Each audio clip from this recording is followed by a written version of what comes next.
Hello hi ചങ്ങായിമാരെ, blogger മുത്തുമലപ്പുറമാണ്. ഞാനിപ്പോൾ ഉള്ളത് വാൾപ്പാറ ഷോളയാർ ഡാമിൻ്റെ ബാക്ക് സൈഡിലാണ്. ഈ വ്യൂ ഒക്കെ കണ്ടുകൊണ്ട് ഇങ്ങനെ ഒരു കപ്പ് കാപ്പി ഇങ്ങനെ കുടിച്ചുകൊണ്ടിരിക്കുകയാണ്. നമ്മൾ യാത്ര എന്ന് പറഞ്ഞിട്ടുണ്ടെങ്കിൽ വായച്ചാൽ വാട്ടർഫാൾസ് കാണാനാണ്. അപ്പോൾ ഞാൻ അവിടെ ചെല്ലണം, ടിക്കറ്റും കാര്യങ്ങളൊക്കെ എടുക്കണം. ഇനി അവിടെ ചെന്നിട്ട് കാണാം. അങ്ങനെ നമ്മൾ ടിക്കറ്റ് എടുത്തിട്ടുണ്ട്. ടിക്കറ്റ് ഒരാൾക്ക് വരുന്നത് 60 റുപ്യാണ്. ഇവിടുന്ന് ടിക്കറ്റ് എടുത്തിട്ടുണ്ടെങ്കിൽ നമുക്ക് അതിരപ്പള്ളിയിലും കയറാം. അപ്പോൾ നമ്മൾ വാൾപ്പാറ വഴി വരുന്നതുകൊണ്ട് തന്നെ ഇവിടെ കയറിയിട്ട് നമ്മൾ ഇനി അതിരപ്പള്ളിയാണ് കയറേണ്ടത്. ഇത് വായച്ചാൽ വാട്ടർഫാൾസ്. ഇനി നമുക്ക് അതിൻ്റെ ഉള്ളിൽ പോവാം.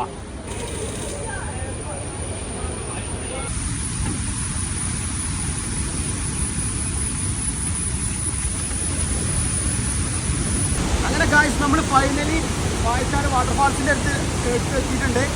ആർത്തിരമ്പുന്ന വെള്ളച്ചാട്ടമാണ്. ഒച്ചകൊണ്ടൊന്നും കേൾക്കാൻ പറ്റുന്നില്ല. അപ്പോൾ നമുക്ക് വെള്ളച്ചാട്ടത്തിൻ്റെ അടുത്ത് പോവാം. മക്കളെ, കാണേണ്ട കാഴ്ച ഒന്നൊന്നര കാഴ്ച തന്നെയാണ്. ഭയാനകമായ ഒരു വേർഷനാണിത്.